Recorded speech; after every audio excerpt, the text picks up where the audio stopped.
Hi guys, you guys watching എണ്ണാച്ചൻ. So ഇന്നത്തെ video എന്ന് പറഞ്ഞിട്ട് നെറ്റ്ഫ്ലിക്സിൽ വൺ പീസ് എന്ന് പറഞ്ഞിട്ട് ഒരു ലൈവ് ആക്ഷൻ മൂവി ഇറങ്ങിയിട്ടുണ്ട്, സീരീസ് ഇറങ്ങിയിട്ടുണ്ട്. സോ അതെന്ന് പറഞ്ഞാൽ മാംഗോ മാറി ആനിമെ മാറ്റിയിട്ടാണ് ലൈവ് ആക്ഷൻ വരുന്നത്. ഒരു ആനിമെ ലൈവ് ആക്ഷൻ ആക്കാൻ നല്ല സീനുണ്ട്. എനിക്ക് തോന്നിയത് ഇവർ നല്ല കഷ്ടപ്പെട്ടിട്ടുണ്ട്. പക്ഷേ സ്റ്റോറിയൊക്കെ വെച്ച് നോക്കുമ്പോൾ സത്യം പറഞ്ഞാൽ കുറേ ഭാഗങ്ങൾ അവിടെ പോയി ഇവിടെ പോയി കുറേ ഭാഗങ്ങൾ ഈ ഒരു ഫൈറ്റ് സീൻസൊക്കെ ഭയങ്കര കുറവാണ്. ബഗ്ഗിൻ്റെ കൂടെ ചെങ്ങാനായിട്ടുള്ള ഫൈറ്റ് ഉണ്ട്, അതൊക്കെ ഇങ്ങനെ തീർന്നു.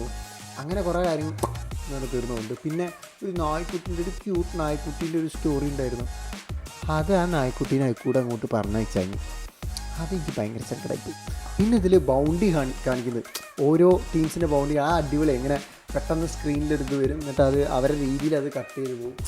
അതൊക്കെ എനിക്ക് ഭയങ്കര ഇഷ്ടപ്പെട്ടു. ഹോബി എന്ന് പറഞ്ഞ ക്യാരക്ടറിന് കുറച്ചും കൂടി ഒരു ഇത് കിട്ടി.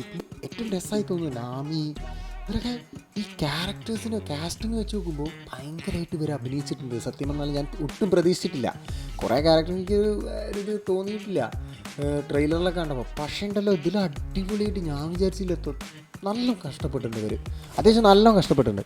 അതുകൊണ്ട് തന്നെ കാണാൻ തോന്നും. പിന്നെ പുതിയതായിട്ട് കാണുന്നവർക്കൊക്കെ ചിലവരെ കോസ്റ്റ്യൂംസും ഇവരെ ഒരു ഇതൊക്കെ കാണുമ്പോൾ ഇതെന്താ ഇത് നാടക കമ്മിറ്റി മരുന്നടിച്ച് മറ്റേ ഇപ്പം പറയുന്ന മാതിരി ഏതോ ലോറി വീണ മാതിരി എന്നൊക്കെ പറയുന്ന മാതിരി അങ്ങനെയൊക്കെ ഫീൽ ചെയ്യും. ആനിമ എങ്ങനെയാണോ അതേപോലെ അവിടെ എടുത്ത് നിഹാക്കൊക്കെ വിഷയം. പിന്നെ വില്ലൻ എന്ന് പറയുമ്പോൾ ഹുറോയും പിന്നെ ബഗ്ഗിൻ്റെയും അടിപൊളിയായി തോന്നിയിട്ടുണ്ട്. പക്ഷേ അർലോങ് വില്ലനായിട്ട് വരുന്ന സീനിലൊക്കെ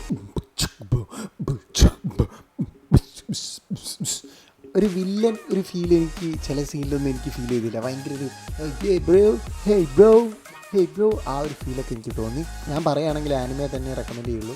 പക്ഷേ ആനിമെ എന്താ 1074 എപ്പിസോഡുണ്ട്. സോ അത്രയൊന്നും കാണാൻ പറ്റാത്തവരാണെങ്കിൽ ഇത് തന്നെയാണ് നല്ലത്. കാരണം ഇതിൽ സ്റ്റോറി പക്ക പറഞ്ഞു പോകുന്നുണ്ട് അവർ. പക്ഷേ കുറേ ഫൈറ്റ് സീൻസ് എല്ലാം മിസ്സാവും. ആകെ ഇത്തിരി എപ്പിസോഡല്ലേ ഉള്ളൂ. എനിക്ക് പേഴ്സണലി ഭയങ്കര ഇഷ്ടപ്പെട്ടു. പക്ഷേ നിങ്ങൾ ആരെങ്കിലും കണ്ടിട്ടുണ്ടെങ്കിൽ നിങ്ങളുടെ അഭിപ്രായം നിങ്ങൾ എന്തായാലും കമൻറ്റ് ബോക്സിൽ കമൻറ്റ് ചെയ്യേണ്ടതാണ്. നെറ്റ്ഫ്ലിക്സ് ഇനി ഇതിൻ്റെ ബാക്കി എടുക്കുമെന്നാണ് എൻ്റെ പേടി. ഇത് മൊത്തം തീർക്കുമെന്നാണ് എൻ്റെ പേടി. നേരത്തെ അവർക്കൊരു സ്വഭാവമുണ്ട്, ഞാനൊക്കെ നിർത്തിക്കാളും. എന്തായാലും ഇതിൽ അഭിനയിച്ചവർ നല്ലോണം കഷ്ടപ്പെട്ടിട്ടുണ്ട്. ഇത് വേറൊരു കാര്യമുണ്ട്. ഇതിൽ കുറേ ഷോർട്സൊക്കെ എങ്ങനെയൊക്കെയെന്ന് അറിയോ? കുറേ ഷോർട്സ് ഉണ്ട് ഇങ്ങനെ ക്ലോസ് ആയിട്ട് വന്നിട്ട് ഇപ്പോൾ പേടി കാണിക്കുകയാണെങ്കിൽ ദേഷ്യം കാണിക്കും, അങ്ങനെ കുറേ ക്ലോസ് ആയിട്ട് വന്നിട്ട് കുറേ ഷോർട്സ് ഉണ്ട് ഇതിൽ. ഞാൻ കുറേ ശ്രദ്ധിച്ച് എന്തായാലും ഒരു പുതുമ എന്തെങ്കിലും ആയിക്കട്ടെ, ഓരോരുത്തരുടെ ഡയറക്ഷൻ. അപ്പോൾ okay, thanks for watching, thanks for supporting. അപ്പോൾ ഞാൻ പറഞ്ഞ പോലെ നിങ്ങൾ എന്താണെന്നുള്ളത് നിങ്ങൾ കമൻറ്റ് ബോക്സിൽ കമൻറ്റ് ചെയ്യുക, നിങ്ങളുടെ അഭിപ്രായം. ഇഷ്ടപ്പെട്ടവർ ലൈക്ക് ചെയ്യുക, ചില്ലാക്കുക, പൊളിയുക, സബ്ബും ചെയ്യണേ. അപ്പോൾ ഓക്കെ, ബൈ.